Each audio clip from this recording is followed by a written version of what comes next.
Finally, the moment all Indians have been waiting for came on Dune Prophecy Episode 5 when our very own actress Tabu showcased the screen as Sister Francesca, and it was so worth it.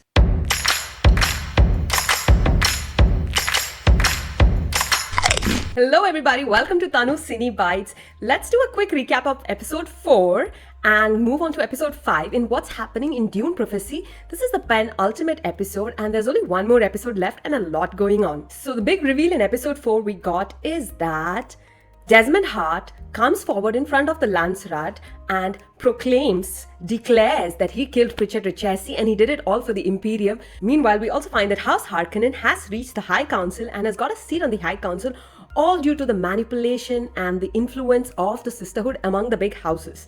And the last big reveal we got from Episode 4 was that Sister Theodosia, who is the favorite student of Reverend Mother Valia, is actually a phase dancer. Now, what does a phase dancer mean? It actually means she is a shapeshifter.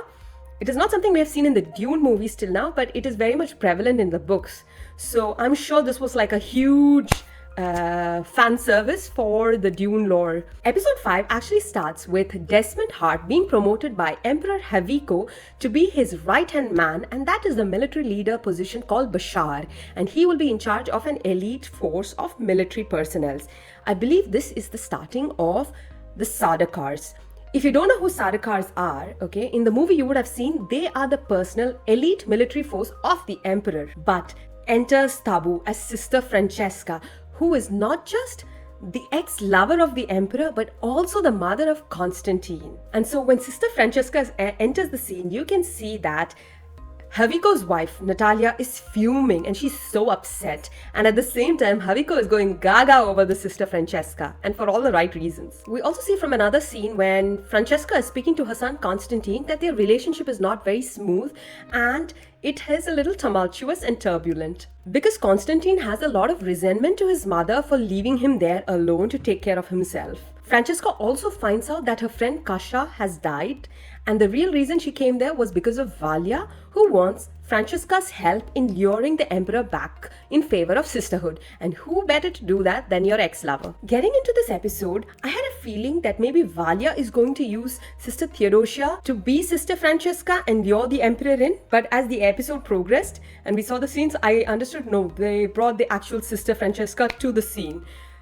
So I wonder where Valia is going to use Theodosia and her power of shapeshifting. Back in Wallach 9, Sister Tula takes this acolyte Jen out of class to watch over Leela, okay, who is periodically being controlled by her ancestors. Luckily for the Sisterhood, the one who takes over is Reverend Mother Raquela. So Mother Raquela, through Leela, helps Sister Tula to identify the virus that was found in Sister Kasha's stem cells. What Sister Raquela informs us about this virus is that it was actually used during the wars with the thinking machine, and it was used to affect the part of the brain that creates fear. How did Desmond use this virus, or how did he administer this to be triggered in Kesha, and how did he administer this to kill Pritchard Richesi or to kill the other traitors who are using the thinking machines that we saw how he exterminated all of them in episode 4? How is he doing that is still not clear, and there's a lot of things that are kept out in the vague and open. There is so many questions popping up with not enough closure as the season is coming to wrap, and this actually concerns me. Also,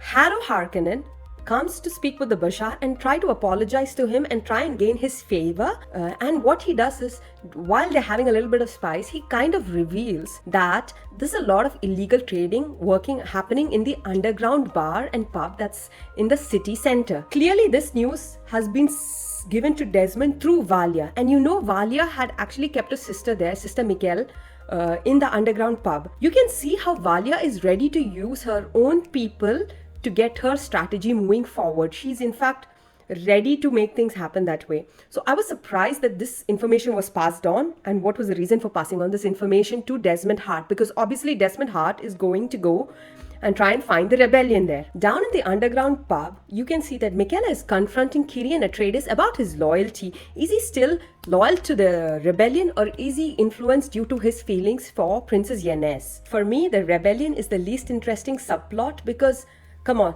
10,000 years later, House Carino is still in power. So how much did this rebellion really take into effect? almost little. So that is why it's the least interesting part for me in the entire series. Anyway, Michaela and Kieran decides to place a lot of bomb around the underground pub because they knew Desmond Hart is coming and they can kill him. Obviously, that doesn't happen. When the bombs start exploding, he uses a shield to protect himself. If I remember correctly from the books and the Dune movies, the shield that they put cannot really protect you from such a blast. If you remember the fight sequences between Paul Atreides and the nephew Harkonnen, okay, when the knife is piercing through the shield, it is resisting the piercing and there is a lag, but it can still cut through. So how did Desmond Hart survive such a massive explosion just because of the help of a shield is surprising to me, because the technology is also not as advanced at this time compared to 10,000 years later, right?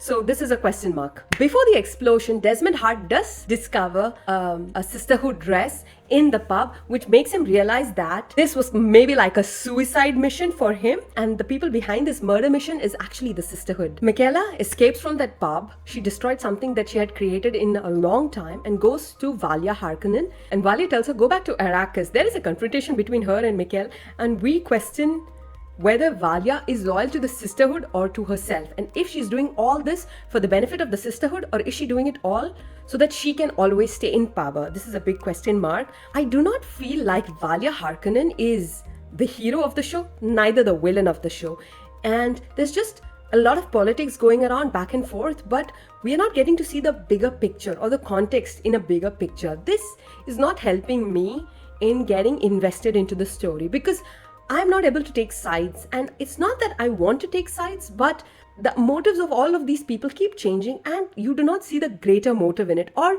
you do not believe the story that Valia is saying that the greater motive is the benefit of the Sisterhood. It's just not seen through her actions because it seems more like her personal benefits. Natalia, the queen, is super pissed and she does a very risky move. She makes some advances on Desmond Hart, which surprisingly, he reciprocates because of their mutual hatred for the Sisterhood.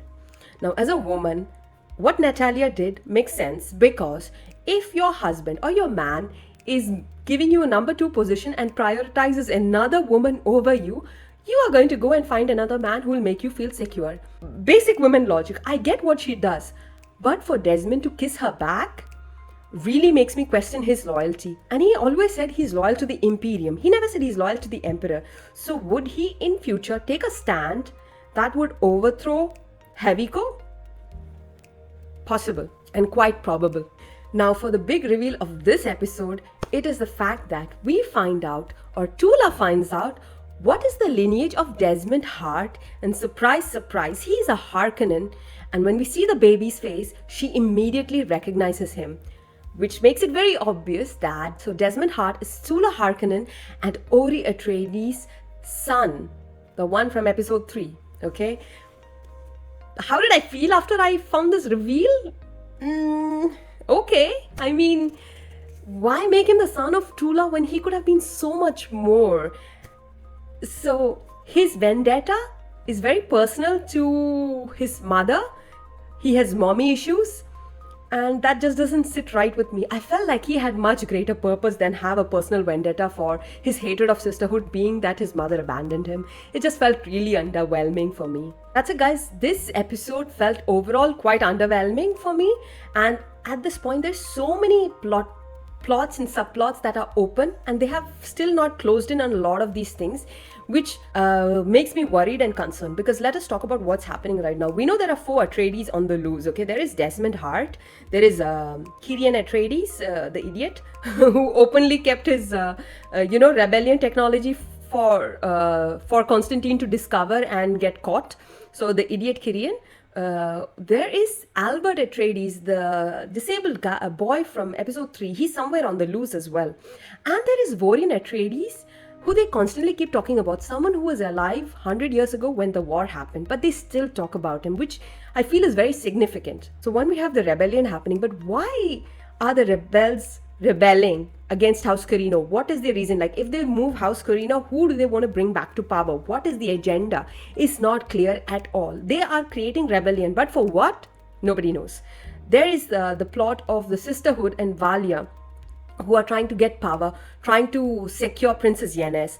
Okay, there is Sister Theodosia, her shape-shifting power. How are they going to use that for their advantage is still not clear. There is obviously the reckoning and the greater loom of the reckoning that is creating a lot of havoc and fear among the acolytes that is still unanswered. There is Desmond Hart. How did Desmond Hart get his powers? And did he really get eaten by Shai Hulud and then he somehow got resurrected? A lot of things about Desmond Hart is still unrevealed. Where does he get his power from? Why is he so affected when he is using those powers? How did he use that power to kill so many people, especially Kasha, who was so far away? So many unanswered things. The Queen Natalia, what is her motive behind it? How is she going to maintain the interest of House Carino at the same time squash the rebellion and throw the Sisterhood out? House Harkonnen, how are they coming into the main power? How are they pushing their agenda forward?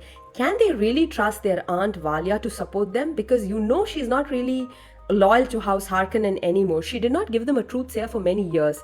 So her real loyalty is not to House Harkonnen. So can House Harkonnen trust them? Somehow they did trust them because they do rise in power over the 1,000 years.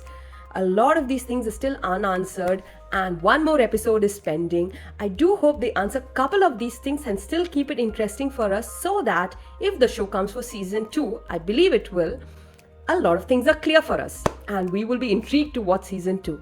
So that's it, guys. That's my review for episode 5 and 4 recap, and just one more episode left, and let's see how it goes, and then we'll give a final discussion for the season. Let me know in the comments below what you thought about the show so far. Did you like it?